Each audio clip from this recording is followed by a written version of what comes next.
শহীদ আল্লামা দেলাওয়ার হোসাইন সাইদি রহমাতুল্লাহ আলাইহি। কেউ যদি বলেন মারা গেছে, না, উনি মারা যায়নি, ওনাকে মেরে ফেলা হয়েছে।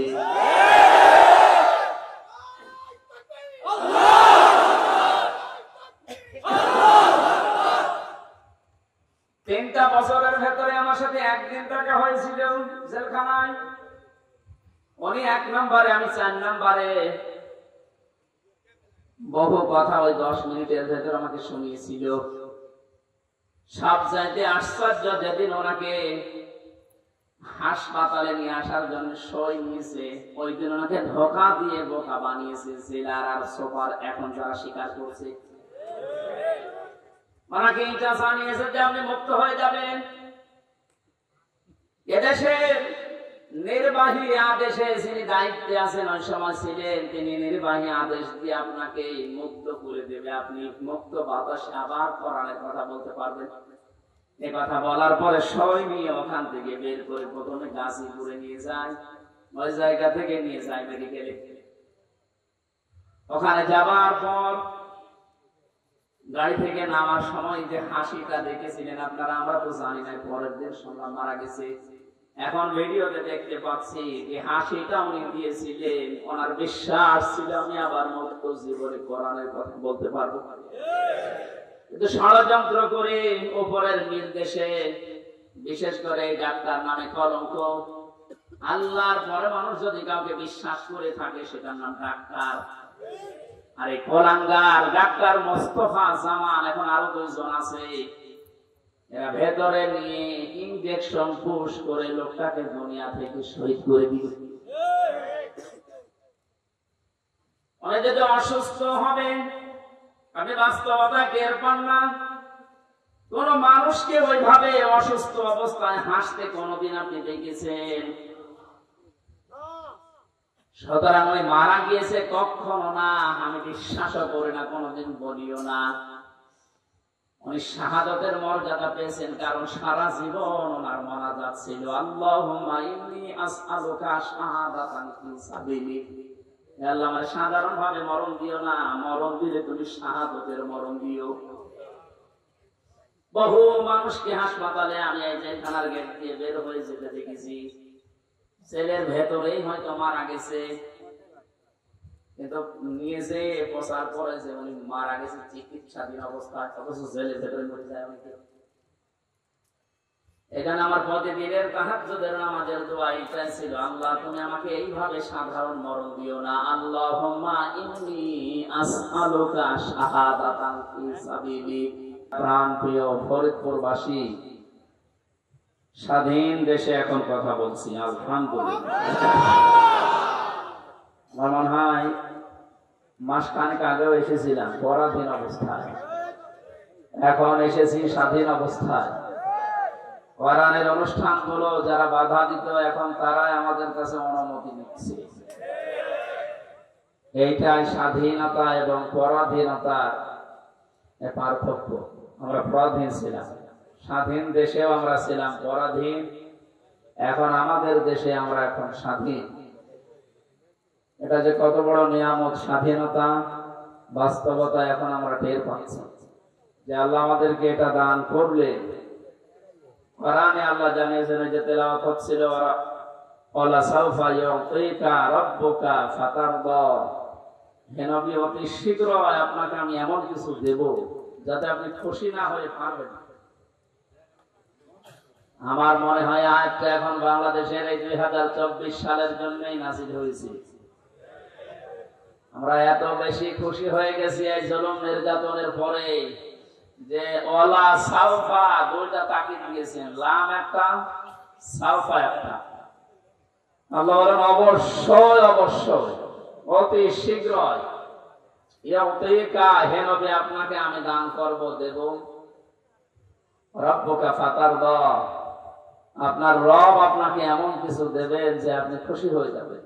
1500 বছর আগে বিশ্ব নবী যেমন খুশি হয়েছিলেন মক্কা বিজয় হওয়ার পর, আমার তো মনে হচ্ছে সারা বাংলাদেশের বিভিন্ন জায়গায় ঘোরাফেরার পরে 5 তারিখের পর থেকে আমরা ঠিক ওই রকম খুশি হয়েছি।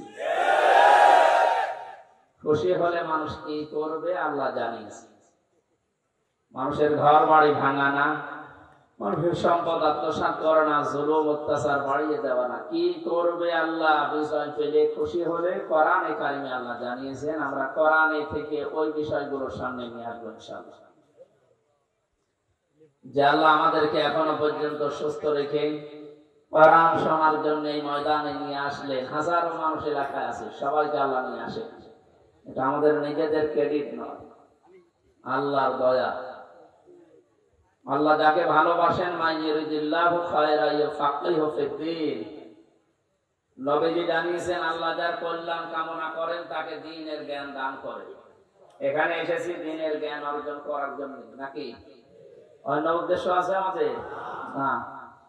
জায়গাটা ভেজা, বিভিন্ন জায়গায় বৃষ্টির পানি এখনো জমে আছে, কাদা, অনেকে বসতে পারছে না ঠান্ডার কারণে দাঁড়িয়ে আছে। তারপরও কোরআন শোনার জন্য যে আশা আমরা দেখাচ্ছি, যে আকাঙ্ক্ষা, আল্লাহ যেন এটা কবুল করে ওমরের মতো বানিয়ে দেয়।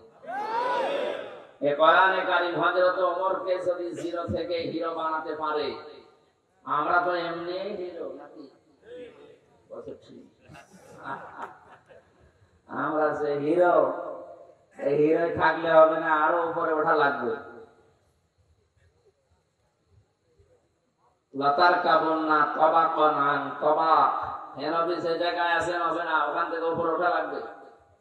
সুতরাং দল মত জাতি বর্ণ ধর্ম নির্বিশেষে বাংলাদেশ আমরা সবাই একটা পরিবার। সবাই কি বলেন তো? এই পরিবারকে আজও করে উঠতে হবে। ষড়যন্ত্র এখনো থেমে নেই। বিভিন্ন কায়দা কৌশলে চেষ্টা ছিল জালেমেরা, কিন্তু পারে না, এখনো পর্যন্ত চালিয়ে যাচ্ছে। আজকে একটা ভিডিও দেখলাম, অনেক হিন্দুরা পর্যন্ত বলছে মন্দিরে হামলা হয় আমরা জানি না, অথচ ভারতের টিভিতে প্রচার হয়। সেই দিন আর একটা দেখেছিলাম, জিজ্ঞাসা করছে যে আমার ভাই, আমার বোন, আমার এক আত্মীয় 40 বছরের সাজানো সংসার, সে হিন্দু হওয়ার কারণে এই 5 তারিখের পর সব হারিয়ে ফেলেছে। সাংবাদিক বলছে কোথায়? মেহেরপুরে। কোথায়? পরে জানা যায়। যাই একটু চাপ দিয়ে বলেছে বলেন তো দেখি সত্যি করে, তখন তেড়ে যাচ্ছে মারার জন্য। তারা এই মানুষগুলো এ দেশের না, এরা এই মেহেরপুরের এই পাশে এই বর্ডার পার হয়ে এসে দেশের মানুষকে কালার করতে মিডিয়ার সামনে দেখাতে চাচ্ছে যে দেশে সংখ্যালঘু নির্যাতন হচ্ছে। বাংলাদেশের অন্তর্বর্তীকালীন সরকারের প্রধান উপদেষ্টা যিনি ডক্টর মোহাম্মদ ইউনূস, উনি ক্ষমতা নেওয়ার পরে যে কথাগুলো বলেছিলেন তার অন্যতম এই সংখ্যালঘু এই ধোয়া তুলে যারা এই দেশকে অস্থিতিশীল করার চেষ্টায় আছে তাদেরকে আমি কড়া বার্তা দিয়ে, ভারতের বুকে মুসলমানেরা সংখ্যালঘু, ওরা যেমন নিরাপদে আছে এই দেশের সংখ্যালঘু ছাড়া ওরা নিরাপদে থাকবে ওই রকম। আপনি সহ্য করতে পারবেন? মসজিদ ভেঙ্গে দিয়ে মন্দির বানানো হচ্ছে, এই বাংলাদেশে এরকম ইতিহাস নেই, আছে কিন্তু প্রতিবেশী রাষ্ট্রে আছে। নামাজ পড়তে দাঁড়িয়েছে, নামাজের ভেতরে পেছন দিক থেকে লাঠি মারছে, এইটাও দেখলাম। এদেশে পূজা করছে, পূজারত অবস্থায় কাউকে মেরে ফেলেছে, লাঠি দিচ্ছে, আমরা এটা দেখতে তো পাইনি, কোনোদিন শুনিও নি।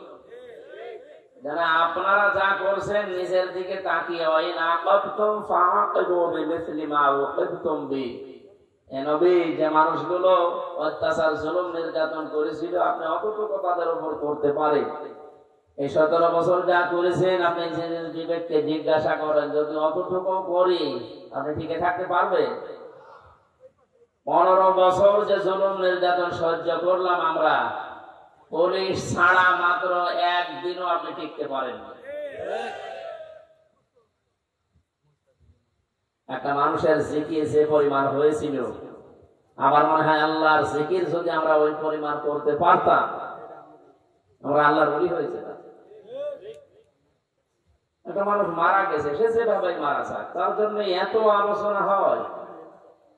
তাদের আলোচনা হলে মানুষের অন্তরে তৃপ্তি লাগে। কাদের? আল্লাযীনা আমানু তাতমাইন্নু কুলুবুহুম বিযিকরিল্লাহ, আলা বিযিকরিল্লাহি তাতমাইন্নুল কুলুব। আল্লাহ বলেন ঈমান যাদের আছে তাদের সামনে আল্লাহর নাম উচ্চারণ হলে, আল্লাহর জিকির করলে মনে শান্তি আসে। আর আমরা দেখি যে পুরা উল্টা, আল্লাহ বাদ দিয়ে মানুষের জিকির করলে মানুষের অন্তরে শান্তি আসে। কি মানুষ আছে? আর আয়াতের প্রথম শব্দ ছিল আল্লাযীনা আমানু, যারা ঈমান আনে, তাতমাইন্নু কুলুবুহুম বিযিকরিল্লাহ, তাদের কলব প্রশান্তি লাভ করে, ঠান্ডা হয়ে যায়, শীতল হয়, শান্তি পায় তখন যখন তাদের সামনে আল্লাহর জিকির হয়। তারা যখন আল্লাহর জিকির করে তাদের অন্তর প্রশান্তি লাভ করে। আল্লাহর জিকিরের বাইরে ঈমানদারের জীবনে শান্তি আর আছে? নেই। পুরাটা উল্টা দেখলাম, তার মানে তাদের ঈমান নেই। কথা বলে না কেন? কোন ঈমানদার যদি মারা না যায়, বেঈমান মারা যায়, তার জানাজা পড়া যায় আছে? এই কথাটা মনে হয় স্পষ্ট হয়ে গেল। কথার অর্থ বোঝার চেষ্টা করে। কোন বেঈমান মারা গেলে তার জানাজা দেওয়া, কবরে দেওয়া যায় আছে? না। অনেকে মুখ খুলছে না, কি বিশ্বাস করে না নাকি কি বলে? কোরআনে কারিমে আল্লাহ পাক জানিয়েছেন, ওয়ালা তুসাল্লি আলা আহাদিন মিনহুম মাতা আবাদা ওয়ালা তাকুম আলা কবরি ইন্নাহুম কাফারু বিল্লাহি ওয়া রাসূলিহি ওয়া মাতু ওয়া হুম ফাসিকুন। সূরা তাওবা 10 নম্বর পারা 19 নম্বর পৃষ্ঠার 12 নম্বর লাইনের 84 নম্বর আয়াতে আছে। আমি যত তাফসীর ঘাটাঘাটি করেছি প্রত্যেকটি মুফাসসির আয়াতের ব্যাপারে একমত। হযরত আব্দুল্লাহ ইবনে মাসউদ, আব্দুল্লাহ ইবনে আব্বাস রাদিয়াল্লাহু তাআলা আনহুমা, দুইজন এত বড় বড় রাইসুল মুফাসসিরিন বলা হয় যাদেরকে, তারা পর্যন্ত আয়াতের ব্যাখ্যা কিভাবে দিতেছেন। আল্লাহ পাক বলেন, হে নবী, ওই মানুষগুলোর কবরের পাশে দাঁড়ানো দূরের কথা, জানাজার নামাজ দূরের কথা, ওর কবরের পাশেও আপনি দাঁড়াবেন না। ওয়ালা তুসাল্লি আলা আহাদিন মিনহুম, যদিও আয়াতটা নাযিল হয়েছিল আব্দুল্লাহ ইবনে উবাইয়ের ক্ষেত্রে, আল্লাহ এখানে হোম দিয়ে ঝামেলায় ফেলে দিয়েছেন আমাদের অনেককেই। আল্লাহ যদি সরাসরি তার নামটা উচ্চারণ করতেন তাহলে আয়াতের ভেতরে আমরা থাকতাম না। ওয়ালা তুসাল্লি আলা আহাদিন মিনহুম, এই যে হোম, এটা বহুবচন, এটা জমির। রব্বুল আলামিন জানিয়েছেন, হে নবী, এই মানুষের কবরের পাশে দাঁড়ানো আপনার জন্য নিষেধ, তাদের জন্য দোয়া করা পর্যন্ত নিষেধ। শুধু আব্দুল্লাহ ইবনে উবাই না, কিয়ামত পর্যন্ত এর চরিত্র যারা অর্জন করবে তাদের জন্য জানাজার নামাজ, তাদের জন্য কবরে দেওয়া, কবরের পাশে দাঁড়ানো আপনার জন্য কিয়ামত পর্যন্ত আপনার উম্মতের জন্য জায়েজ নেই। জেলখানায় 3টা বছর ছিলাম আমি। মাওলানা মামুনুল হক হাফিজাহুল্লাহ পাশের রুমে ছিলেন উনি। সকাল 9টার পরে আমাদেরকে যখন ছেড়ে দিত, ওই যে বারান্দায় শুধু সারাদিন ওনার সাথে বসে কোরআন হাদিসের কথাগুলো বলা বলি করতাম। আমার মনে হয় প্রতিদিন উনি আমাকে এই নসিহতটা করতেন, হামজা, বাইরে যদি কোনোদিন যেতে পারি, কোনোদিন কোন কাফের মুশরিক বেঈমানের জানাজা পড়াবো না, কবরে যাব। কয়েকদিন প্রশ্ন করেছিলাম যে ভাই, আপনি এই বিষয়টা নিয়ে এত কঠিন, এত সিরিয়াস হয়ে যাচ্ছেন। বলে, দেখো, এই বিষয়টা সুন্নাত, নফল, মুস্তাহাব, মুবাহ না, এটা একটা হারাম কাজ। কোন বেঈমানের জানাজার নামাজে যাওয়া, সাক্ষী দেওয়া, তাকে কবরে দেওয়া, এটা হারাম কাজ। কি কাজ?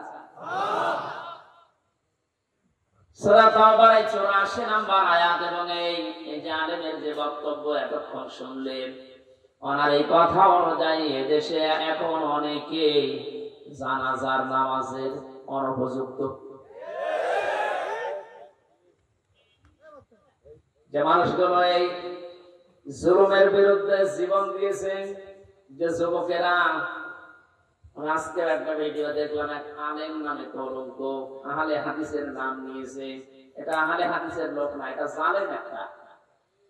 রফিকুল ইসলাম বিন কি জানো, হিমার ইবনে হিমার, হিমার ইবনে হিমার, এইরকম নাম।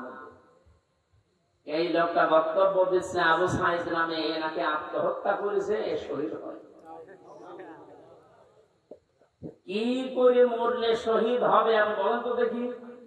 বিশ্বনবী জানিয়েছেন দেওয়াল চাপা পড়ে মরলে সে শহীদের মর্যাদা পায়, পানিতে ডুবে মরলে শহীদের মর্যাদা পায়, পাহাড় থেকে পড়ে মরে গেলে শহীদের মর্যাদা পায়, অ্যাক্সিডেন্টে মরে গেলে শহীদের মর্যাদা পায়, আগুনে পুড়ে পড়লে শহীদের মর্যাদা পায়। আর জালেমের জুলুমের সামনে নিজের বুক পেতে জীবন দিয়ে চলে গেল দুনিয়া থেকে, তাকে আপনি শহীদ বলতেও রাজি না। আপনাকে আর একবার মরে দেখানো লাগবে যে এটা আমি শহীদ হলাম। এটা কি ইয়ার কি মারা জিনিস? আপনি যদি সত্যি এ কথা এরকম নেসেন্সে বলে থাকেন আপনার ঈমান নষ্ট হয়ে গেছে। কারণ শহীদ এই শব্দটা অনেক দামি শব্দ। খুব ভালো করে খেয়াল করবেন, আলেম যারা আছেন তাদেরকে বলছি, খুব ভালো করে খেয়াল করবেন। ঠাট্টা বিদ্রোহ করার জিনিস না। শহীদ এই শব্দটা আন্দাজে যাত্রার নামে লাগালেও হবে না।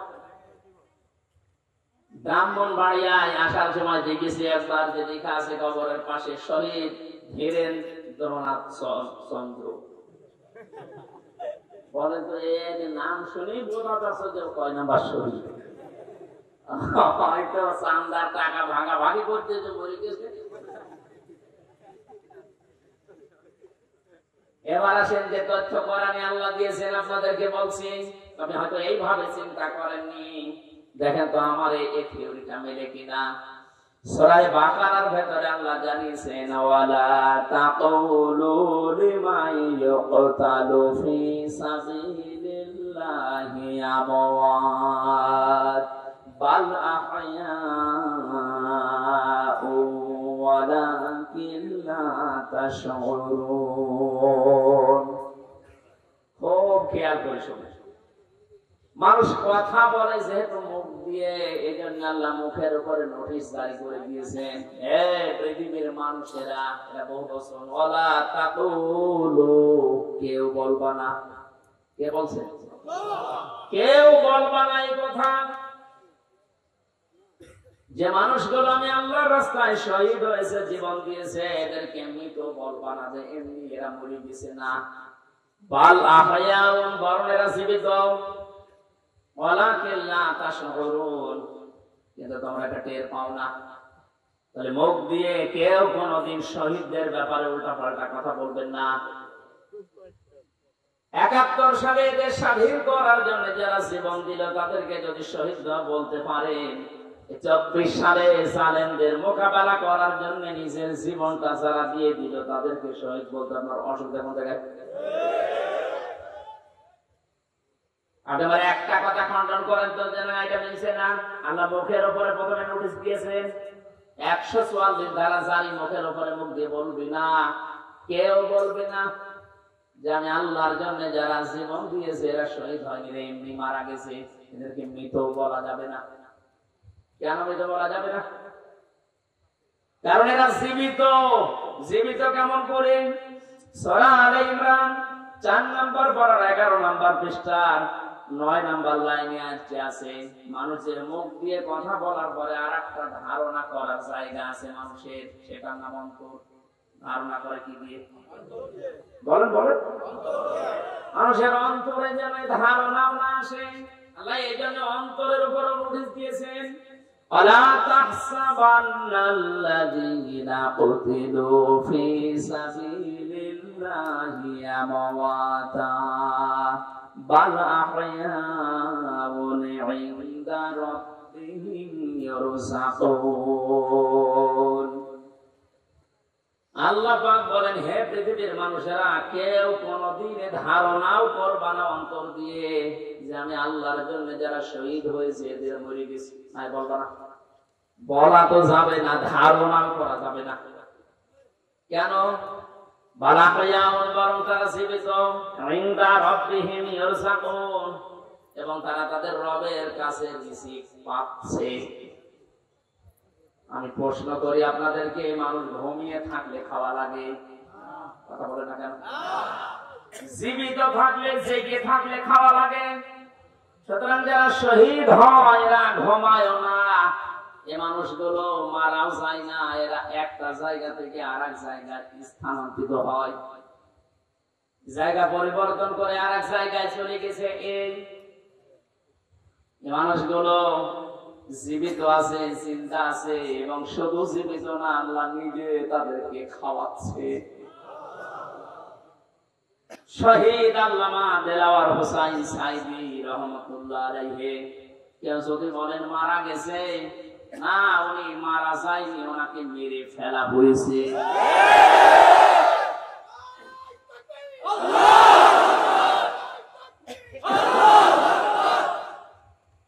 তিনটা বছরের ভেতরে আমার সাথে একদিন দেখা হয়েছিল জেলখানায়। উনি 1 নম্বরে, আমি 4 নম্বরে। বহু কথা ওই 10 মিনিটের ভেতরে আমাকে শুনিয়েছিল। সব চাইতে আশ্চর্য, যেদিন ওনাকে হাসপাতালে নিয়ে আসার জন্য সই নিয়েছে, ওই দিন ওনাকে ধোকা দিয়ে বোকা বানিয়েছে জেলার আর সোপার, এখন যারা স্বীকার করছে। ওনাকে এটা জানিয়েছে যে আপনি মুক্ত হয়ে যাবেন। এদেশের নির্বাহী আদেশে যিনি দায়িত্বে আছেন, ওই সময় ছিলেন, তিনি নির্বাহী আদেশ দিয়ে আপনাকে মুক্ত করে দেবে, আপনি মুক্ত বাতাসে আবার কোরআনের কথা বলতে পারবেন। এই কথা বলার পরে সই নিয়ে ওখান থেকে বের করে প্রথমে গাজীপুরে নিয়ে যায়, ওই জায়গা থেকে নিয়ে যায় মেডিকেলে। ওখানে যাবার পর গাড়ি থেকে নামার সময় যে হাসিটা দেখেছিলেন আপনারা, আমরা তো জানি না, পরের দিন শুনলাম মারা গেছে। এখন ভিডিওতে দেখতে পাচ্ছি এই হাসিটা উনি দিয়েছিলেন, ওনার বিশ্বাস ছিল আমি আবার মুক্ত জীবনে কোরআনের কথা বলতে পারবো। কিন্তু ষড়যন্ত্র করে উপরের নির্দেশে, বিশেষ করে ডাক্তার নামে কলঙ্ক, আল্লাহর পরে মানুষ যদি কাউকে বিশ্বাস করে থাকে সেটার নাম ডাক্তার।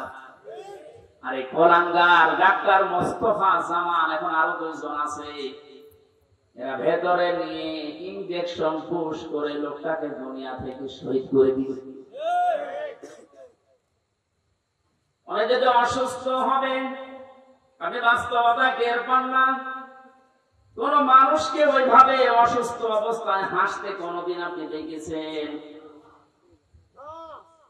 সুতরাং ওই মারা গিয়েছে কখনো না, আমি বিশ্বাসও করি না, কোনদিন বলিও না। উনি শাহাদাতের মর্যাদা পেয়েছেন, কারণ সারা জীবন ওনার মোনাজাত ছিল আল্লাহুম্মা ইন্নী আসআলুকা শাহাদাতান ফি সাবিলিক। হে আল্লাহ, আমারে সাধারণ ভাবে মরণ দিও না, মরণ দিলে তুমি শাহাদাতের মরণ দিও। বহু মানুষকে হাসপাতালে আমি এই জেলখানার গেট দিয়ে বের হয়ে যেতে দেখেছি, ছেলের ভেতরেই হয়তো মারা গেছে, কিন্তু নিয়ে যে প্রচার করে যে উনি মারা গেছে চিকিৎসাধীন অবস্থায়, অথচ জেলের ভেতরে মরে যায় অনেকে। এখানে আমার প্রতিদিনের তাহাজ্জুদের নামাজের দোয়া এটাই ছিল, আল্লাহ তুমি আমাকে এইভাবে সাধারণ মরণ দিও না, আল্লাহুম্মা ইন্নী আসআলুকা শাহাদাতান ফি সাবিলিক ওয়াজআল মাউতি ফি বালাদি রাসূলিক। হযরত ওমরের দোয়া প্রথমটুকু আমি মাঝে মাঝেই বলেছি, আল্লাহ তুমি যদি মরণ আমাকে দাও তো শাহাদাতের মরণ দিও। কোরআনের পাখির সারা জীবনের মোনাজাত ছিল এটা, আল্লাহ তুমি আমাকে শাহাদাতের মরণ দিও। এখানে উনি শাহাদাতই পেয়েছেন। শাহাদাত যারা বরণ করিয়েছে তাদের শাহাদাত এখন বরণ করানো লাগবে না। এরা তো আর শাহাদাত পাবে না, কারণ জালেমদের ভাগ্যে আল্লাহ শাহাদাতের শব্দ দেয়নি। আল্লাহু লা ইয়াহদিল কওমাস সালিমিন। আল্লাহ পাক বলেন জালেমদেরকে আমি আল্লাহ হেদায়েত দেই না, পথ দেখাই না। সুতরাং যারা জুলুম করে মানুষের জীবন নষ্ট করে দিয়েছেন, সে শাহাদাতের মরণ পেয়ে জান্নাতের পাখি হয়ে উড়ে বেড়াচ্ছে, আপনি কি করলেন? আপনি তো হেদায়েত থেকে চিরবঞ্চিত হয়ে গেলেন। যার ইশারায় যা করেছিলেন এখন তো সব উলটপালট হয়ে যাচ্ছে। আজকে হিসাবে অবৈধ আইন মন্ত্রী আনিসুল হকের বক্তব্য, আমি যা করেছি এতদিন সব করেছি হাসিনা করা, খেলা সামলাইবার। শুধু এ না, এদেশে যত মানুষ অত্যাচার জুলুম নির্যাতন চালিয়েছে প্রত্যেককে যদি রিমান্ডে আমার সাথে যা করেছে ওইটুকু করে, ও সব সত্য কথা বলবে। মাটির নিচে নিয়েছিল, মাটির নিচে দিয়ে চোখ বাঁধা কালো কাপড় দিয়ে, পেছনে হাত বাঁধা।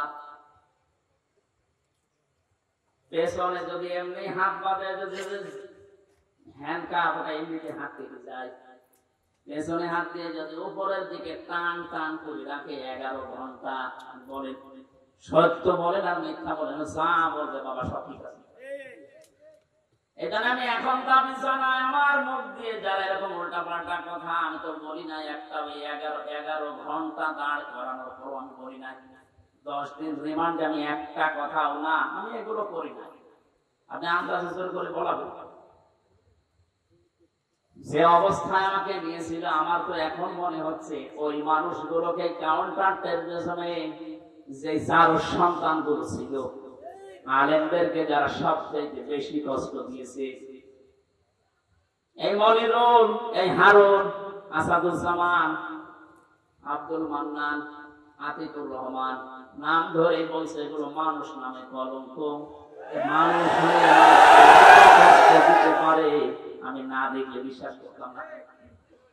10টা দিন গেছে আমার 10 বছরের মতো, ঘুম তো নেই, আন্দাজে কষ্ট আপনি কেন দিলেন, নিজেরাই মাঝে মাঝে বলা করতে, হুজুর কিছু জানি না, আমরাও জানি, টিপ্পনি কাটতো, একে অন্যের সাথে হাসি তামাশা করতো, আমার নামাজ পর্যন্ত পড়তে দেয়নি, জোহর আসর বাদে আমি সারাদিন, কারণ জানি না এখন দিন না রাত।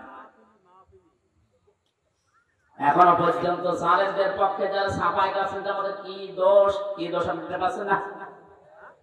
কোন দোষ যদি দেশের জালেমদের নাম থাকে, শুধুমাত্র আয়না ঘরের বিচার করলো আপনার ফাঁসি হবে। জানেন আয়না ঘর কি? ব্যারিস্টার আজমি, ব্যারিস্টার আরমান, আমান আজমি, আপনি কি জবাব দেবেন তার মা বাবার কাছে, তার স্ত্রীর কাছে, তার ছোট ছোট বাচ্চাদের কাছে কি জবাব দেবেন বলতে পারবেন না। এরপরও আপনি মাইকে, এরপরও লাইভ করছেন যে আমার কি অপরাধ, আমি দেশ ত্যাগ করলাম, আমি তো এখনো খুঁজে পাই না। খুঁজে পাচ্ছেন না। কোন দোষ যদি আপনার নাও থাকে, সবচাইতে বড় দোষে আপনি আয়না ঘর বানাচ্ছেন। এটার চাইতে মারাত্মক পৃথিবীতে কোন জুলুম আছে বলে আমি জানি না। জীবিত মানুষকে এদিকে 1.5 হাত, এদিকে 1.5 হাত, ওর মাঝখানে পায়খানা। আমি যেখানে থাকতাম এর মাথার কাছে পায়খানা, এতটুকু জায়গায় 24 ঘন্টা। আর খাবার যা দেয় মানুষ 2-3 দিন আগের খাবার, পচা খাবার ফেলে খান, তার এক বাটির ভেতরে 4-5টা তরকারি দিয়ে দেয়, আবার ডাল দিয়ে দেয়, খান না খান আপনি মরে যান, কত কোনো অসুবিধা। কারণ কেউ জানে না তো পৃথিবী তো আছে কি, এমন জায়গায় এমন ভয়ঙ্কর, এমনিতেই মানুষ হাঁটে করে বলতে যাবে। এখানে যারা তত্ত্ববটন জড়িত এই জুলুমের সাথে, ওদের কোনো শাস্তি দেওয়ার দরকার নেই, শুধু এই ঘরের ভেতরে 10 দিন একটু আটকে রাখে। আমাদের তাও সেনায় তো কোরআন ছিল, আমি কোরআন পড়তে পারতাম, ও শয়তানদের তো কোরআন ও এমনি টেনশন করতাম। এখনো টের পাচ্ছেন আছে আমি কি বলেছি, এত আমার উপর জনগণ এত খেপলো, টের পাচ্ছেন। জালেমরা জাহান্নামে যাবে, তার 1 নাম্বার কারণ এরা আল্লাহর মামলার আসামি। এটা আমি বানালাম। সূরা শুরার 42 নম্বর আয়াতে আল্লাহ জানিয়ে দিয়েছেন, ইন্নামাস সাবিলু আলাল্লাযিনা ইউযলিমুনান নাস, অবশ্যই আমি আল্লাহ মামলা দেব তাদের বিরুদ্ধে যারা মানুষ হয়ে মানুষের উপরে জুলুম করছে। সুতরাং 15-17 বছর যারা জুলুম করেছে, আপনি হামজার মামলার আসামি না হলেও আপনি আল্লাহর মামলার আসামি। সাধারণ মানুষ মামলা দিয়েছে দরবেশ বাবার নামে, আনিসুল হকের নামে সাধারণ মানুষ মামলা দিয়েছে, এক গরিব মানুষ। তারপরেও ওই বাংলাদেশে হাজার হাজার লক্ষ উকিল থাকার পরেও এই লোকটার পক্ষে কোন উকিল এখনো দাঁড়ায়নি। আর আপনি তো সাধারণ মানুষের মামলার আসামি না, আপনি সরাসরি আল্লাহর মামলার আসামি।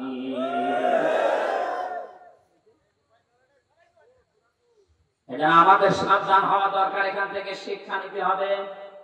আমরা যেন আবার আল্লাহর মামলার আসামি হয়ে না যায়।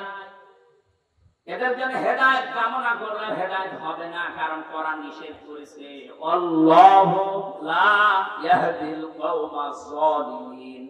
ইয়াহদি এটা মোজারে, বর্তমান ভবিষ্যৎ, প্রেজেন্ট ফিউচার। জালেমদেরকে আল্লাহ হেদায়েত দিচ্ছে না, দেবেও না। এখন যদি আল্লাহ জালেমদের হেদায়েত দেয় তাহলে কোরআন শরীফ মিথ্যা হয়ে যাবে না? এটা তো কপাল খারাপ। এর সাথে যারা জড়িত ছিল তাদেরও কপাল খারাপ।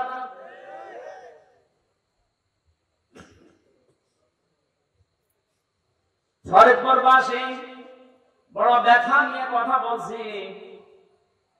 এই জালেমদের জুলুমের কারণে আমার ছোট মেয়েটা আজ পর্যন্ত আমার চিনে না, আমার কাছেও আসতে চায় না, ভয় পায়।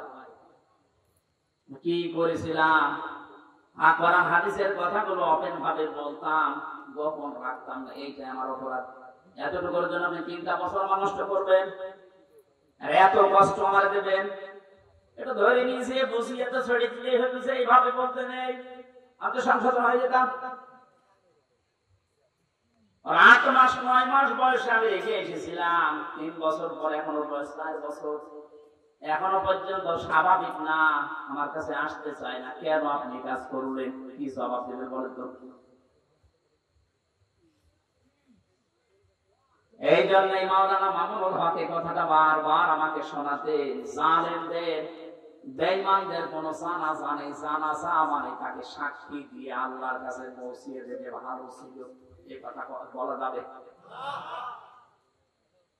এই জন্য আমরা সাবধান হচ্ছি, আপনাদেরকেও সাবধান করছি। এখনো জুলুমের পক্ষে যদি আপনি স্ট্যাটাস দিয়ে যান, জুলুমের পক্ষে ছাপাই গান, আপনিও জানেন, আপনিও চিহ্নিত। আপনি মারা গেলে আপনার জানাজা পড়া, কবরে দেওয়া জায়েজ নেই। কারণ আপনি এমনিতেও জাহান্নামে যাবেন, অমনিও জাহান্নামে যাবেন। জালেমের জন্য জান্নাত হারাম। কথা বলছেন না? জালেমের জন্য জান্নাত হারাম। আর জালেম হচ্ছে আল্লাহর মামলার আসামি। এটা ছোটখাটো বিষয় না, অনেক ওজনওয়ালা কথা। আমরা অনেকেই মনে করি আল্লাহ কি দেখে না, ব্যারিস্টার আর মানে এই কষ্ট কি আল্লাহ দেখে না? হাওয়ালা সাবানাল্লাহা গাফিলান আম্মা ইয়ামালুস সালিমুন ইন্নামা ইউআখিরুহুম লিয়াউমিন তাশখাসু ফীহিল আবসার। আল্লাহ পাক বলেন, হে নবী, আপনি কি মনে করেন যে জালেমদের সম্পর্কে আমি কোনো খোঁজ রাখি না? আমি সবচেয়ে বেশি খবর রাখি জালেমদের ব্যাপারে। ওদেরকে আমি ছাড় দিয়েছি ওই দিন পর্যন্ত যেদিন চক্ষু উল্টিয়ে যাবে। আজ ঠিক তাই হচ্ছে। জালেমদের সাথে দেশের মানুষেরা এমন আচরণ করেছে, অনেকেই চোখ উল্টিয়া আটকে উঠছে। হলো কি? বিশেষ করে ঝিনাইদহ কিরণ চেয়ারম্যান ওরে পিটিয়ে মেরে জালেমকে গাছের সাথে না ওই পিলারের সাথে টানিয়ে মরার পর দুনিয়া আটকে উঠেছিল। হচ্ছে কি? আবু সাইদকে যে লোকটা সজ্ঞানে স্বেচ্ছায় গুলি করে হত্যা করেছিল, তার জনগণ পিটিয়ে ন্যাংটা করে টানিয়ে দিয়েছে। ইন্নামা ইউআখিরুহুম লিয়াউমিন তাশখাসু ফীহিল আবসার। আমার তো মনে হচ্ছে কোরআনের এই আয়াত এখন খাপের খাপ মমতাজের ব্যবসা মিলিয়ে যাচ্ছে। জালেমদেরকে আমি আরেকটা স্মরণ করাচ্ছি। এখনো যারা জালেমদের পক্ষে কথা বলেন, জালেমদের পক্ষে যারা আছেন, তারা সাবধান হন। কোন জালেম যদি টার্গেট নেয় কোন জায়গায় পৌঁছাতে, আমার আল্লাহ বলেন ওকে আমি ছাড় দিতে দিতে এমন জায়গায় পৌঁছাই, ওই সফলতা পাওয়ার আগে ওর তার আমি কেটে দেই। এটা তাফসীরে তাবারীর ভেতরে আছে, যদিও দুর্বল, কারণ শিক্ষার জন্য আমি বলছি। হযরত হুদ আলাইহিস সালাম দাওয়াতি কাজ করছিলেন, সবচেয়ে বেশি বাধা তাকে দিয়েছিল ওই জামানায় যে লোকটার নাম আমরা শুনি জান্নাত বানিয়েছিল, সাজ্জাদ। যখন হযরত হুদ আলাইহিস সালাম দাওয়াত নিয়ে গেলেন, যে জান্নাতের কথা জাহান্নামের কথা তাকে শোনালেন, এ আল্লাহর নাফরমান বান্দা, ডাক দিয়ে বলে, তুমি আল্লাহর নবী দাবি করো, তোমার আল্লাহর জান্নাত আমার লাগবে না, আমি নিজে জান্নাত বানাবো, তুমি শুধু জান্নাতের আইটেম গুলো বলো যে কি কি পাওয়া যাবে। হযরত হুদ নবীর কাছে সব শুনলেন যে স্বর্ণের ইট হবে, রূপার ইট হবে, বিশাল সাম্রাজ্যবান, যেখানে যত স্বর্ণ পাওয়া যায়, রূপা পাওয়া যায়, সবগুলো পেয়াদাদেরকে দিয়ে জোগাড় করেছে এক জায়গায়। 22,000 শ্রমিক কাজে লাগিয়েছে। 20 বছর ধরে ধরে জান্নাত মনের মতো করে বানাচ্ছে। হযরত হুদ আলাইহিস সালাম যা বলেছিলেন একেবারে ওইভাবে হুবহু বানানোর চেষ্টায় আছে। স্বর্ণের ইট তৈরি করার জন্য তো সোনা লাগবে, যেখানে যা পাওয়া যায় সব নিয়েছে। মুফাসসির লিখেছেন, আল্লাহর এক বান্দি বিধবা, বিয়ে হওয়ার পরে স্বামী মারা গেছে, মা বাবা নেই, এতিম। এই মেয়েটার স্বর্ণ ধরে যখন টান দিয়েছে, মেয়েটা তখন মাটিতে গড়াগড়ি দিয়ে কান্নাকাটি করেছিল, ইয়া আল্লাহ, আমি একেবারে নিঃস্ব মানুষ, আমার স্বামী নেই, মা বাবা নেই, আমার শেষ সম্বলটুকু কেড়ে নিয়ে যে জালেম তার স্বপ্ন পূরণ করার জন্য ইচ্ছা পোষণ করেছে, তার এই স্বপ্নের জান্নাতে তুমি তাকে পৌঁছাতে দিও না। এই দোয়াটা করেছিল ওই বিধবা, ওই মুসলিম মহিলা। আল্লাহ রাব্বুল আলামিন বলেন, পৃথিবীতে 3 জনের দোয়া সঙ্গে সঙ্গে কবুল হয়ে যায়, কোনো পর্দা থাকে না, তার ভিতরে একজন মাজলুম। এ যদি সত্যিই মন থেকে কিছু বলে, আল্লাহ পাক ওটা সঙ্গে সঙ্গে আরশে তুলে দেন। এটার প্রমাণ হারুন। আমি রিমান্ডে থাকাকালীন জেলখানায় ছিলাম, প্রথম 2 মাস ওই ছোটদের সাথে বেরোতে করেছিলাম মাদানি। আমার রাতের বেলা কেঁদে কেঁদে বলতো, রিমান্ডে নিয়ে আমার ওই যে ঢাকার হাতের জেল, তারা 12:30টা 1টার দিকে ওখানে নিয়ে গিয়ে সম্পূর্ণ উলঙ্গ করে আমার ছবি তুলে হাতের ভেতরে সিগারেট লাগিয়ে বলতো, খান, আমরা ছবি তুলবো। এইটা ছেড়ে দিয়ে জনগণকে জানাবো যে হুজুরের আজকে দেখলাম বলছিল, আমি ওই দিনই আল্লাহর কাছে ওই মাসলুম অবস্থায় আকাশের দিকে তাকিয়ে দোয়া করেছিলাম, মাবুদ, জীবনে যদি কিছুই তোমার দরবারে ভালো না লাগে, কবুল না হয়, আজকের যে দৃশ্য আমার শরীরে এক টুকরা পোশাক বনে তুমি দেখতে পাচ্ছ। আমি একটা যুবক মানুষ, আমার অনেকে মনে করি ছোট মানুষ, মিষ্টি মানুষ না, ওর বয়স এখন 27-30 বছর। কারণ ওই সময় ছিল 27 জেলখানা, 30 বছর বয়স। 30 বছর বয়সের মানুষ কি ছোট? কথা বলেন। দোয়া করেছিলাম, মাবুদ, তুমি আমার এই দোয়াটা কবুল করো, মাসলুম অবস্থায় তুমি তো মনাসাত ফেরত দাও না। হারুন, এই টিভি হারুনের কারণে আজ আমার এই অবস্থা। ও নাকি অর্ডার দিয়ে দিয়ে আমার এটা করাচ্ছে। জিজ্ঞাসা করেছে যে অফিসার করেছিল, স্যার, আপনি সত্যি করে বলেন তো, আমার যে হাল করলেন এ না যে হাল অবস্থা, হারুন স্যার কি জানে? ওরা হাসি দিয়ে বলেছে, হারুন স্যার জানে মানে ওই করাচ্ছে। সঙ্গে সঙ্গে ওই সময় দোয়া করেছিল, মাবুদ, তুমি ওকেও আমার মতো এরকম কিছু দেখায়। দেখিয়েছেন আল্লাহ জনগণের সামনে, আমার আল্লাহ এই পৃথিবীতেই দেখিয়ে দিয়েছে কিভাবে লজ্জা স্থান মানুষকে দেখাচ্ছে এই শয়তান। আমার একজন দেখিয়ে বলছে, হুজুর এই দেখেন কারবার। আমি নাউযুবিল্লাহ, আস্তাগফিরুল্লাহ, কি ও কয়েকদিন পরে স্ট্যাটাস দিয়েছিলাম, আমি বাইরে যেতে পারি না, বাইরে গেলে মানুষ বলে 3 ইঞ্চি। ঠিক একটা অপমান। মাত্র কয়েক সেকেন্ডের ভিডিও পাস হয়ে ও সব হারিয়েছে। ওর কয়েক সেকেন্ড না, সারা জীবন যেদিন আল্লাহ ফাঁস করবে, এই জালেমের সেদিন কোন উপায় থাকবে? টাকলা মোরাদের মাত্র 6 মিনিট 8 সেকেন্ডে, কি ওর নাম? মাহিনা কি নাম, এই মহিলার সাথে একটা অডিও রেকর্ড ফাঁস হয়েছিল মাত্র 6 মিনিট 8 সেকেন্ডে। ও সব গেছে। আমার তো মনে হয় জালেমদের দলে যারা ছিল এই দেশে, ওদের সহযোগী যারা, এদের হাজার হাজার ভিডিও অডিও রেকর্ড জমা হয়ে আছে। সাংবাদিক ইলিয়াস এখন মাঝে মাঝে ছাড়ছে। আল্লাহ তার ফেরেশতাদের দিয়ে যেটা রেকর্ড করে রেখেছে অডিও ভিডিও, কিয়ামতের ময়দানে কোটি কোটি মানুষের সামনে গুলো আল্লাহ ছাড়ছে। 30 সেকেন্ডের ভিডিও যদি 3 ইঞ্চি নাম সম, এই 50 বছরের ভিডিও আল্লাহ যেদিন ছেড়ে দেবে পুরাটা মুখ দেখাতে পারবো না। শেষ পর্যন্ত এই মহিলার দোয়া আল্লাহ এমন ভাবে কবুল করেছিলেন, জান্নাত বানানো কমপ্লিট। শেষ করার পরে ডাক দিয়েছে, এত সিকিউরিটি দিয়ে সাজিয়েছে, একটা পিপিলিকা পর্যন্ত প্রবেশ করার কোনো কায়দা নেই। জান্নাতের গেটে যাবার পরে দেখে একজন ফকির বসে আছে। ফকির ডাক দিয়ে বলে, বাদশাহ আমার সাথে কিছু কথা বলা লাগবে আপনার। রেগে বলছে, তুমি কে, এখানে আসলে কি করে? এখানে তো কোনো মানুষ আসার অনুমতি নেই, কথা যদি বলাই লাগে পরে বলবো, আমি আগে জান্নাত দেখে আসি।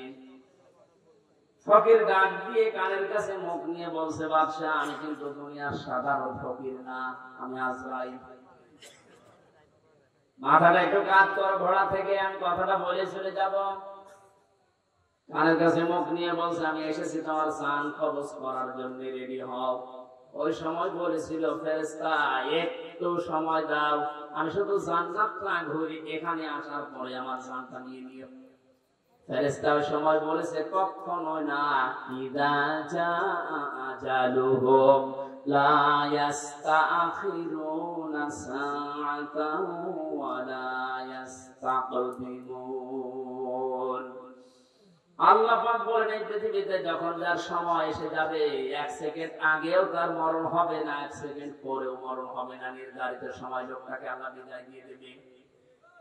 এরপরেও ঘোড়ার পা থেকে জান্নাত পর্যন্ত পৌঁছাতে ও সর্বাত্মক চেষ্টা চালিয়েছিল। আল্লাহর ফেরেশতা ঘোড়া থেকে পা জান্নাতের যে বানানো জান্নাতের চৌকাঠ পর্যন্ত স্পর্শ করার আগেই জান কবজ করে ফেলেছে। মুফাসসিরে আয়াত তাফসীর করতে গিয়ে তিনি কয়েকটা কারণ দিয়েছেন কেন জান্নাতে প্রবেশ করতে পারল না ওর বানানো। 1 নম্বরে আমি প্রায় এখানে 26টা কারণ পড়েছিলাম, সবগুলো আমার মনেও নেই, কয়েকটা বলছি। প্রথম নম্বরে কারণ হচ্ছে ওই যে মুসলিম মহিলা যার শেষ সম্বলটুকু কেড়ে সালেম তার স্বপ্ন পূরণ। মানুষের চোখের পানি, বুক ফাটা পানি, হাজারো মানুষের এগুলো জমা হয়ে আছে, আল্লাহ একবার সব ছেড়ে দিয়েছে। পাপ যখন একেবারে শের পুজে গেছে, পরিপূর্ণ হয়ে গেছে, আল্লাহ বলেন, ইন্না বাদশা রাব্বিকা লাশাদীদ, আমি ধরি না, কিন্তু ধরলে আমি আর ছাড়ি না। আল্লাহ যখন ধরেছে আর কিন্তু ছাড় নেই, কারণ এখন আল্লাহর সাহায্য এসে গেছে, বিজয় আমরা এখন দেখতে পাচ্ছি। আয়াতের পরবর্তী আয়াতে এখন আমরা দেখতে চাই, অরাইতান নাস ইয়াদখুলুনা ফি দীনিল্লাহ।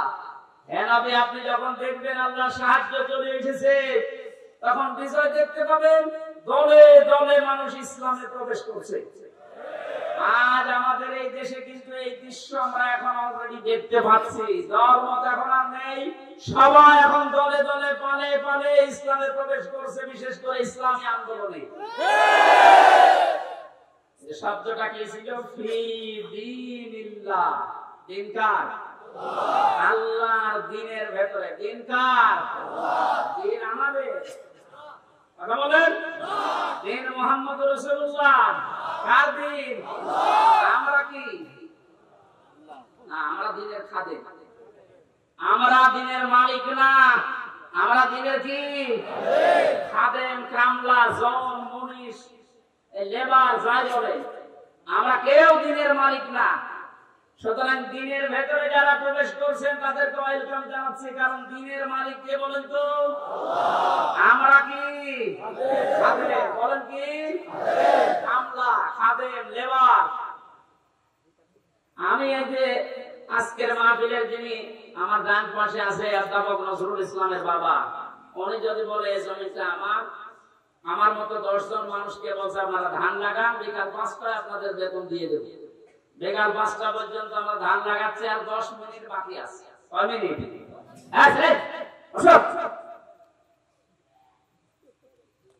10 মিনিট পরে বিকালে আমাদের বেতন দিয়ে দেবে।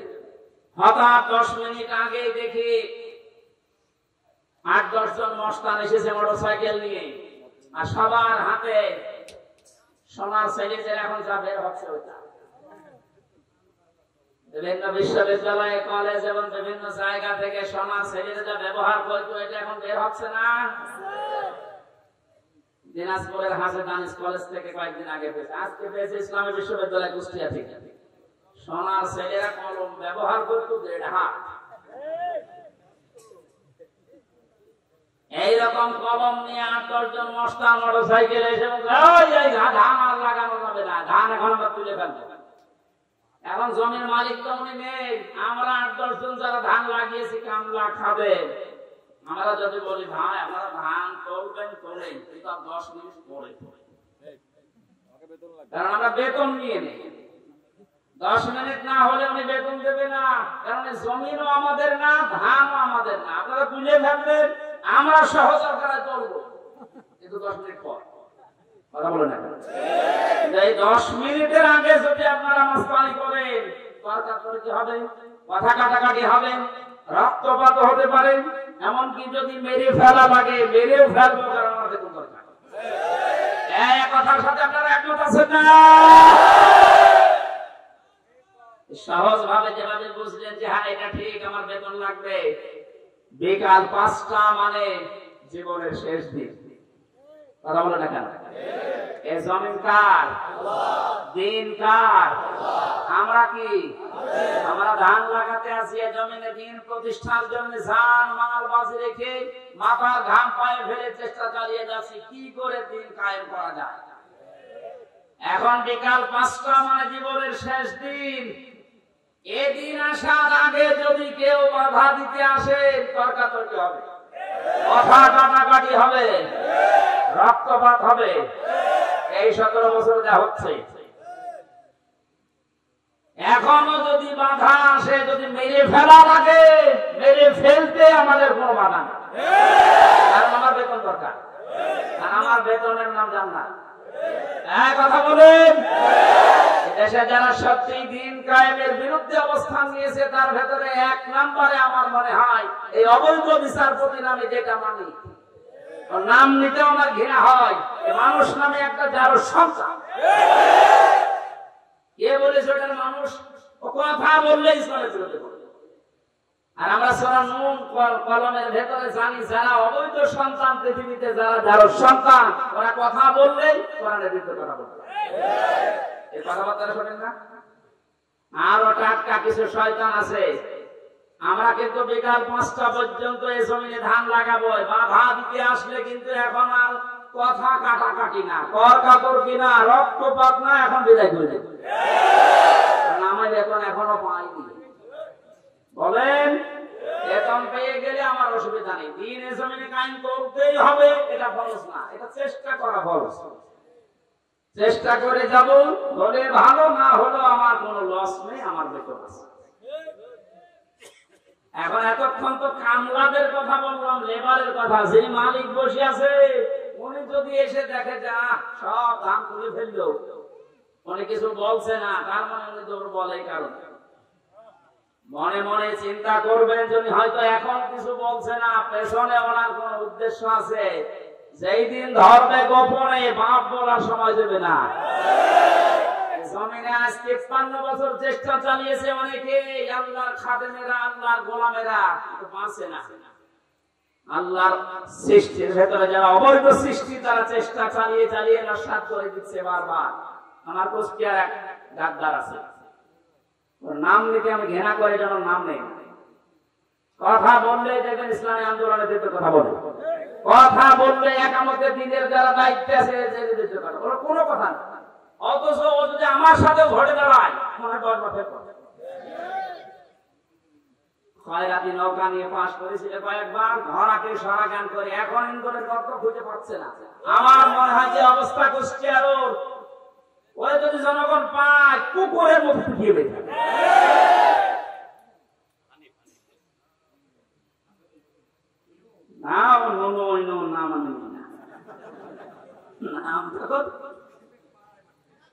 কি হক ননু দিয়েছে,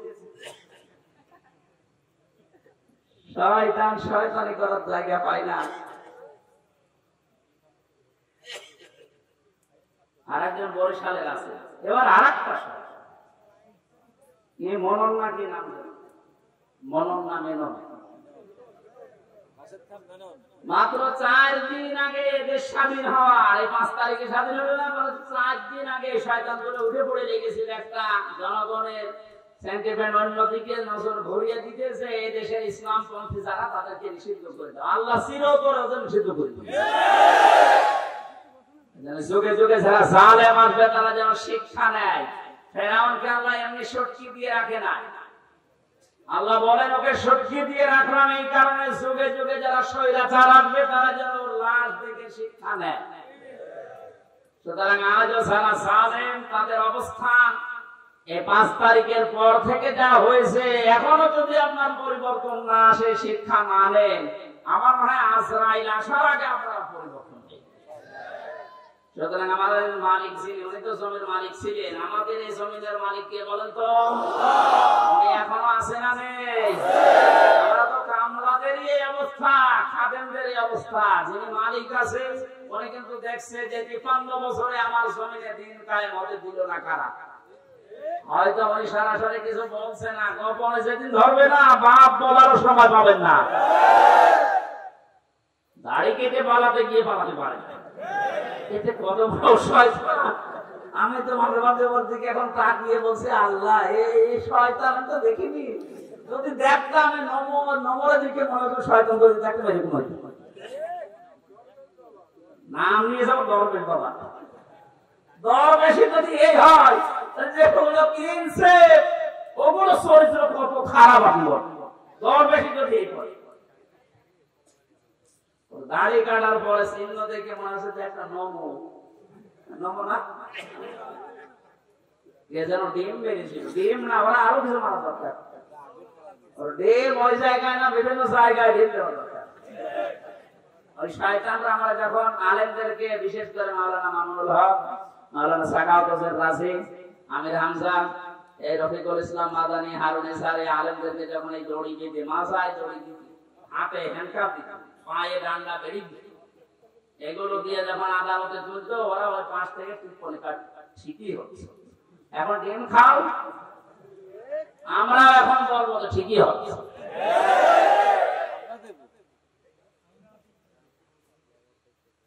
সুতরাং দিনের ভেতরে যেভাবে দলে দলে পালে পালে আজ মানুষ প্রবেশ করতে আরম্ভ করেছে, ইসলামী আন্দোলন এবং একামতি আন্দোলনের এই কর্মীদের ব্যবহারের কারণে আল্লাহ যেন এটা অব্যাহত রাখে। আর আইতান নাস, আপনি দেখতে পাবেন মানুষ প্রবেশ করছে। বর্তমান ভবিষ্যৎ, প্রেজেন্ট ফিউচার, এখন প্রবেশ করবে, দলে দলে সামনেও প্রবেশ করবে ইনশাআল্লাহ।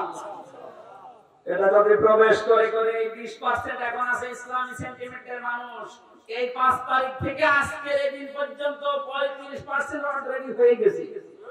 যেদিন 51% হয়ে যাবে সেই দিন এই দেশে ইসলাম কায়েম, কেউ ঠেকাতে পারবে না। এটা শোনা ভাই,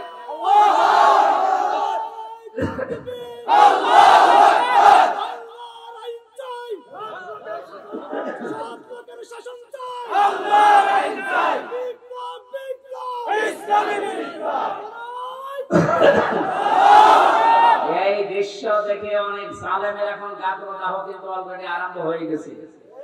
ওরা তলে তলে ষড়যন্ত্র করছে না অন্য কেউ আসুক, ইসলাম যেন দেশে না আসে। কিন্তু বাংলার জনগণ যেভাবে জুলুমের শিকার হয়েছিল, এরা কিন্তু অলরেডি বুঝে ফেলেছে যে ইসলাম ছাড়া মুক্তির আর কোন পথ আমাদের নেই। ইসলামের হাতে যদি দেশটা তুলে দেওয়া যায়, যার যে অধিকার আছে, ধর্মের লোক হোক, তার অধিকার সে ফিরে পাবে। কথা বলে না কেন? অতীতের ইতিহাস গুলো আমরা পড়েছি, দেখেছি, এইটাই পেয়েছি, এটা আমরা সামনেও দেখতে চাই। কারণ এই 53 বছর বিভিন্ন মানুষ এই দেশটা চালিয়েছে, আমরা দেখলাম। কথা বলে না কেন? বাবা চালিয়েছিল, স্বামী চালিয়েছে, কারো কারো চাচাও চালিয়েছে, বউ চালিয়েছিল, ভাবি চালিয়েছিল। এখন শুধু দেখতে বাকি আছে যে এই কোরআন দিয়ে দেশ চললে কেমন দেখা যায়।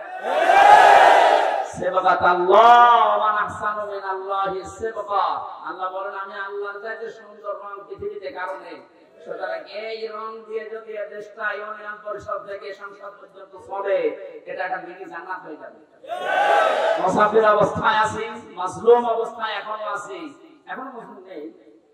কারণ এই জেলা আমার জন্য নিষিদ্ধ ছিল, আল্লাহ ওপেন করে দিয়েছে। এখন আর মজলুম নেই, যারা বাধা দিত ওই জালেমরা, এখন ওই শয়তানরা আমাদের কাছে অনুমতি নিয়ে কাজ করছে।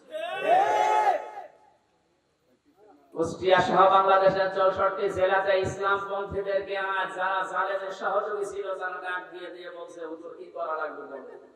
কেন 2 দিন আগে যে উল্টাপাল্টা কথা বলতে আল্লাহর ভোগ ধরতো, এটাও আমি পেয়েছি। অথচ মুসলমান, আমি কয়েকজনের নাম বললে বলতে পারতাম আমার মামলা আছে, আয়ু এই লোকটার বাড়ি মাদারীপুরে, আসলেই ও মাদারী। এই শয়তানটা আল্লাহর ভোগ ধরতো। আল্লাহর এই কাজ করা ঠিক হয়? পরিমাণ আছে অমরে গেলে ওর জানাজা কিসের, ওর কবরে কিসের, ওটা পুড়িয়ে ফেলা লাগবে। ওর নাম মিজানুর রহমান, তাতে কি? নাম তো সুন্দর নাম নিয়েছে, অথচ কাজ পুরা উল্টা। আমি আমারটা বলছি কারণ আমারটা আমি ভালো জানি। আমার ধরার পরে আমার বাবার কাছে বলে 10 লাখ টাকা দেন, নাইতো মামলা দেবো 50টা। মনে মামলাও বানাবে। কি বিচার চলছিল দেখেন তো। আর প্রতিদিন টিভির সামনে শয়তান বসে বসে বলতো আমি ন্যায় বিচার কায়েম করছি। কিসের ন্যায় বিচার? আমার একটা ঠুনকো মামলা, মানে মুরগি চুরিও না, মুন্ডও চুরিও না। মুরগি চুরি করলো সর্বোচ্চ 3 মাস জেল হয়। কয় মাস? আর আমার এই ঠুনকো মামলা দিয়ে সিএমএম কোর্ট, জজ কোর্ট, হাইকোর্ট সহ 30 বার মামলা করে 33 বার মামলা করে না জামিন নেই। ওপরওয়ালার নিষেধ, মনে আসলে আল্লাহ নিষেধ। হাইকোর্টের একটা বিচারপতি যদি বলে আমার কিছু করার নেই, তোর ওই চেয়ারে বসার করতে ভ্যান চালানো ভালো না, এরকম অবস্থায় বানিয়ে রেখেছিল প্রত্যেকটি জায়গায়। আর সব মুখ খুলছে। অবৈধ আইনমন্ত্রী যেমন পেছনে দিন দেওয়ার কারণে মুখ খুলে ফেলেছিল যে আমি কিচ্ছু করি না, সব হাসিনা করতে বলেছি, সব এর মুখ খুলছে। আয়না ঘরের দিনে দায়িত্ব ছিল এই শয়তানটা জিয়াউল হাসান, এর এখন ওই জায়গায় রাখা দরকার। ওর বউ, ছেলে, মেয়ে, স্ত্রী, পুত্র সব আলাদা রেখে, ব্যারিস্টার আরমানকে তো 8 বছর রেখেছিল, ওরা 8 দিন রেখে দেখে এমনি পাগল হয়ে যাবে। আর ও বলে আমি কি করেছি যে আমার এত কষ্ট দিচ্ছি, কি করেছি তুই টের পাচ্ছিস না?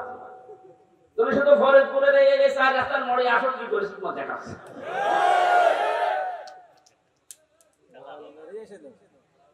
খেলা হবে, সে খেলা পাবিস। এই কথাটা বলার কারণ হচ্ছে অনেকে এখনো ষড়যন্ত্র করবে, যে জানছে যে এভাবে 20% ইসলামী মানুষ ছিল এই দেশে, 96% যদিও মুসলমান, কিন্তু ইসলাম কায়েম করা লাগবে এরকম পক্ষে ছিল মাত্র 100 জনের 20 জন। এই 5 তারিখ থেকে আজকের এই দিন পর্যন্ত জরিপ বেরিয়েছে 35 জন হয়ে গেছে। যদি আরেকটু এভাবে যেতে যেতে 51 ভাগ হয়ে যায়, এ দেশে ইসলাম কায়েম থাকবে কার বাবা শক্তি আছে বলে? এখন জালেমরা এই কথা, এই দৃশ্য দেখে বসে থাকবে? ওরাও চেষ্টা চালাচ্ছে, চেষ্টা চালিয়েও ব্যর্থ হচ্ছে বারবার। এখন তার হিন্দুদের লাগিয়েছে, পারবে না, কোন চেষ্টা সফল হবে না। কারণ এই দেশের বিজয় আল্লাহ শুধু ছাত্রদের নাম বলছে, শুধু ছাত্রদের না, হাজার হাজার মুসলিমের চোখের পানি এই বিদায়ের পেছনে লুকিয়ে আছে। আল্লাহ তুমি যেহেতু ঘোষণায় দিয়েছো যে ফি দীনিল্লাহি আফওয়াজা, দলে দলে মানুষ প্রবেশ করবে, তোমার সাহায্য যখন এসেছে, বিজয় যখন আমরা দেখতেই পেলাম, অন্তত দলে দলে তোমার বান্দাদেরকে ইসলামে তুমি প্রবেশ করাও।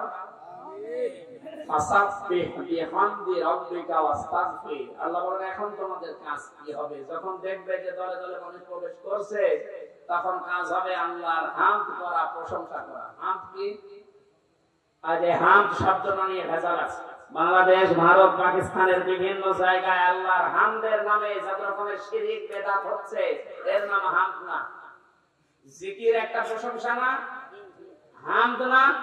এই হামদকে নিয়ে আজ হাজারো মানুষ শিরক বিদআতের ভেতরে লিপ্ত হয়ে গেছে, এই জেলাতেও আছে। সুতরাং আপনাদেরকে আমরা আহ্বান জানাবো, আল্লাহর হামদ যেভাবে করা লাগে প্রশংসা, ঠিক ওইভাবে করেন। আল্লাহর আইন প্রশংসা করা এটা আল্লাহর সবচাইতে বড় হামদ। কথা বলুন। এর ভেতরে 500 আইন আছে। কয়টা? এটা যদি দেশে প্রতিষ্ঠিত হয়ে যায়, আল্লাহর হামদ তখন কার্যকর হবে। ইস্তেগফার করা লাগবে। ইস্তেগফার আর তাওবা এক জিনিস নয়। কেউ যদি সব সময় শুধু আস্তাগফিরুল্লাহ আস্তাগফিরুল্লাহ আস্তাগফিরুল্লাহ পড়তে পারে, তাহলে তার টেনশন আল্লাহ নিজের থেকে দূর করে দেয়। মানে এই আমলটা আমি সহ যারা এসেছি যার কাছে সব সময় যেখানে থাকবে সব সময় আস্তাগফিরুল্লাহ মনে মনে জোরে জোরে পড়ে। আর তাওবা এটা আলাদা জিনিস। তাওবা যদি সত্যি কেউ করে, ওর পেছনের অপরাধ আল্লাহ শুধু মাফ করে না, পুরো জায়গাটা আল্লাহ ফাঁকা করে দিয়ে নেকি দিয়ে ভরাট করে দেয়। এই জন্য ইন্নাহু কানা তাওয়াবা, অবশ্যই আল্লাহ তাওবা কবুলকারী। আমরা এই বিষয় পেয়ে, এই সাহায্য পেয়ে আমরা যেন উচ্ছৃঙ্খল হয়ে না যাই। আমাদের বাংলাদেশ জামাত ইসলামী কেন্দ্রীয় আমির যিনি আছেন ডাক্তার শফিকুর রহমান, ওনার পক্ষ থেকে আহ্বান জানিয়েছে 5 আগস্ট স্বাধীনতা আন্দোলনে যেসব ছাত্র জনতা এবং ভাইরা বোনেরা শহীদ হয়েছে, তারা এখনো হাজার হাজার অসুস্থ হয়ে পড়ে আছে। কুষ্টিয়ায় 5 তারিখে 14 জন শহীদ হয়েছে, 100-র উপরে আহত হয়ে হাসপাতালে, কারো লজ্জার স্থান নেই। আমি গিয়েছিলাম হাসপাতালে দেখার জন্য, একজন আমাকে তার মা বলছে আমার ছেলের লজ্জার স্থান এই জায়গায় গুলি ঠেকিয়ে মেরেছে, গোপালগঞ্জে বাড়ি, সাহেব আলী নাম দারোগা।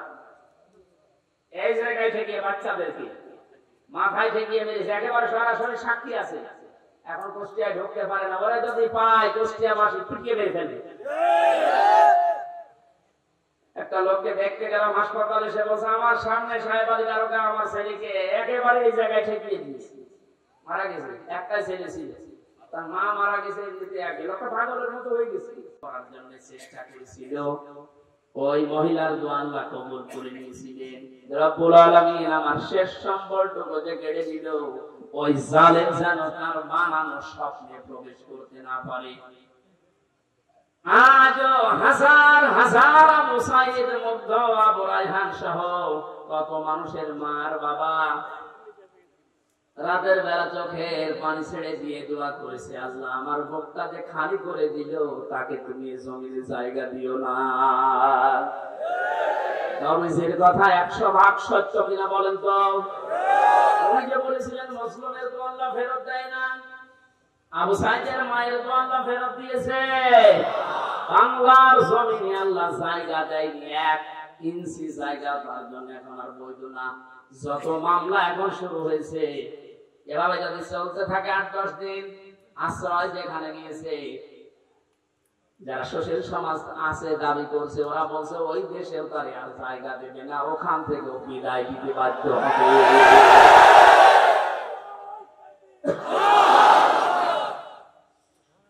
আমার ফরিদপুরবাসী জালেমদের জন্য সব জায়গা আল্লাহ অবৈধ ঘোষণা দিয়েছেন, জালেমদের কোন জায়গা পৃথিবীতে নেই।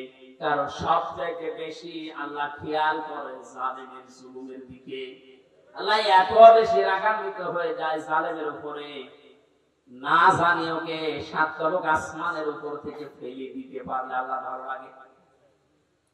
এই জন্য আমরা সাবধান হব, কোন জালেমের জানাজা কবরে দেওয়া এটা নেকি, এটা ভুয়া হবে। ওদের জন্য জানাজাও জায়েজ নেই, কবরে দেওয়া জায়েজ নেই। আল্লাহ আমাদেরকে উল্টাপাল্টা কথা ছাড়া বলি, ধারণা করি অনেক আলেম পর্যন্ত এখন বিভিন্ন জায়গা থেকে টাকা খেয়ে কথা বলছে, আবু সাঈদ মুগ্ধ হয়ে আর শহীদ হয়নি। অথচ শহীদদের ব্যাপারে কথা বলা, মুখে অন্তরে ধারণা করা নিষেধ। এ ঘোষণা কার? আপনাদের বানানো মনে হচ্ছে? সূরা বাকারা, সূরা আলে ইমরানের আয়াত দিয়ে আমি দলিল দিয়েছি, মুখ দিয়েও বলবেন না, কোনদিন অন্তরে ধারণাও করবেন না, কারণ এদের মর্যাদা এত বেশি আল্লাহর দরবারে, যাকে থেকে আল্লাহ শাহাদাতের মরণ দেয় না। কত মানুষ চেষ্টা চালাচ্ছে, তারপরও মরতে পারে না। وَلِيَعْلَمَ اللَّهُ الَّذِينَ آمَنُوا وَيَتَّخِذَ مِنكُمْ شُهَدَاءَ وَاللَّهُ لَا يُحِبُّ الظَّالِمِينَ। সূরা আলে ইমরানের 140 নম্বর আয়াতের শেষের দিকে আছে, আল্লাহ রাব্বুল আলামিন বলেন, আমি যার জীবন যৌবন পছন্দ করি, ভালোবাসি, এই মানুষকে আমি আল্লাহ শাহাদাতের মরণ দিয়ে ধন্য করি। বলেন সুবহানাল্লাহ। শহীদ আবু সাঈদ সাধারণ মনে হচ্ছে না, ওই ইসলামী আন্দোলনের একজন কর্মী ছিল। তাই এখন কর্মী ছিল, এখন খোঁজ খবর নিয়ে যেটা দেখা যাচ্ছে, তার মানে জীবনে এমন এমন কাজে আঞ্জাম দিয়েছে, রাতের বেলা তার তাহাজ্জুদের নামাজ, চোখের পানি আল্লাহর দরবারে মনে হয় মঞ্জুর হয়েছে। সাধারণ ভাবে মরণ দেয়নি আল্লাহ, শাহাদাতের মরণ জালেমের সামনে আল্লাহ দিয়েছে। আয়াতের শেষের কথা ছিল আল্লাহু লা ইউহিব্বুজ জালিমিন, আল্লাহ জালেমদেরকে ভালোবাসেন না, বাসবেন না। জোরে বলে নাউজুবিল্লাহ। এখানে আহ্বান জানাচ্ছে, হাতে পায়ে ধরে বলছে, এখনো যারা জালেমদের পক্ষে আছেন সাফাই গান, নিজের পায়ে নিজে ঘোড়া মারবেন না, ফিরে আসে। জালেমদের কোন জায়গা কিয়ামত পর্যন্ত এই জমিনে আর হবে না। আল্লাহ আমাদেরকে জালেমদের বিষয়গুলো বোঝার তৌফিক দিন। দরুদ পড়ছি নবীজির উপরে সাল্লাল্লাহু আলাইহি ওয়াসাল্লাম। কোরআনে কারীম থেকে আমরা দুইটা সূরা পড়েছি, সূরা আলাম নাশরাহ এবং সূরা আন-নাসর। আমরা তাফসীর আকারে কথা বলবো, যেহেতু এখানে লেখা আছে। আপনারা আছেন তো? বিজয় পেয়েছে অনেকেই মনে করছে কি না কি হনরে হনুমান হয়ে যাচ্ছেন না, কি করা লাগবে কোরআন থেকে শুনে। জবান ছেড়ে কোরআনের আয়াতগুলো আগে একটু পড়েন। আউযু বিল্লাহি মিনাশ শাইতানির রাজীম, বিসমিল্লাহির রহমানির রহিম।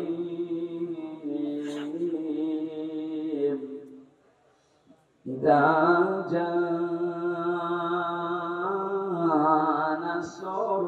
নাসরুল্লাহি ওয়াল ফাত ওয়া রাআইতান নাসা ইয়াদখুলুনা ফি দীনিল্লাহি আফওয়াজা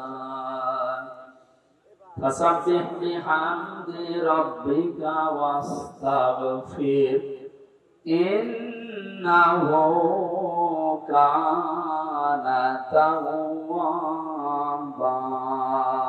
সাল্লাল্লাহু আলাইহি সূরা নাসর। এই সূরা বলেন তো, কোরআনে 3 আয়াত বিশিষ্ট 3টা সূরা আছে, আসর, নাসর আর কাউসার। আমরা অনেকে মনে করি সূরা কাউসারের 3 আয়াত আর বাকি আয়াত না। 3টা সূরা 3 আয়াত বিশিষ্ট, আসর, নাসর, কাউসার। তার ভেতরে একটা পড়েছি, এটা তেলাওয়াত শুদ্ধ অনেকের হয় না, নামাজে কিন্তু এই সূরাটা অনেকে পড়ে। নুন সোয়াদ র, নাসর মানে সাহায্য, আর নুন সিন র, নাসর মানে ইগল পাখি। এখানে তেলাওয়াত যখন করবেন সোয়াদ উচ্চারণটা মকবুল করা লাগে। আল্লাহ পাক জানিয়েছেন, ইযা জাআ নাসরুল্লাহি ওয়াল ফাত, যখন আসবে আল্লাহর সাহায্য, হে নবী আপনি যখন বিজয় দেখতে পাবেন। 15 বছর বহু মুসলিম দোয়া করেছে, জেলখানায় এখনো পর্যন্ত বহু মুসলিম পড়ে আছে। বিশেষ করে মাওলানা জসিমউদ্দিন রহমান সহ হাজার আলেম এখনো পর্যন্ত জেলখানায় আছে। এই জালেমের জুলুমে জীবনটা তাদের শেষ হয়ে গেছে। কোরআনের এই অনুষ্ঠান থেকে এই মাজলুমদের মুক্তির দাবি করছি, বলেন আমিন।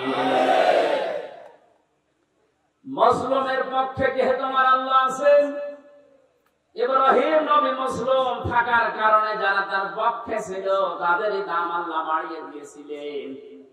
একটা ব্যাঙের প্রসাব পর্যন্ত আল্লাহ পাক বানিয়ে দিয়েছেন হযরত ইব্রাহিমের পক্ষে থাকার কারণে। হাজার হাজার মুসলিম মানুষের যে বিডিআর, আমি 900-র উপরে বিডিআর পেয়েছিলাম। আমার উপর তলায় যারা থাকতো অধিকাংশ বিডিআর মামলা কিচ্ছু জানে না, 14 বছর জেল থাকতে। বিশেষ করে মুন্সিগঞ্জের কয়েকজন আর পঞ্চগড়ের এক মুরব্বী, এত ভালো মানুষ আমার জীবনে জেলখানায় আমি পাইনি। ওরা কোরআন শরীফ মাথায় নিয়ে, হাতে নিয়ে, মুখে নিয়ে বলতো, হুজুর আমি কিচ্ছু জানি না, আর 1 বছর পরে রিটায়ার্ড হয়ে যাব, শান্তিতে আছি। কি জানো কি হয়ে গেল আমার, এই যে বেকার ঘুরে 14 বছর আটকে রেখেছি।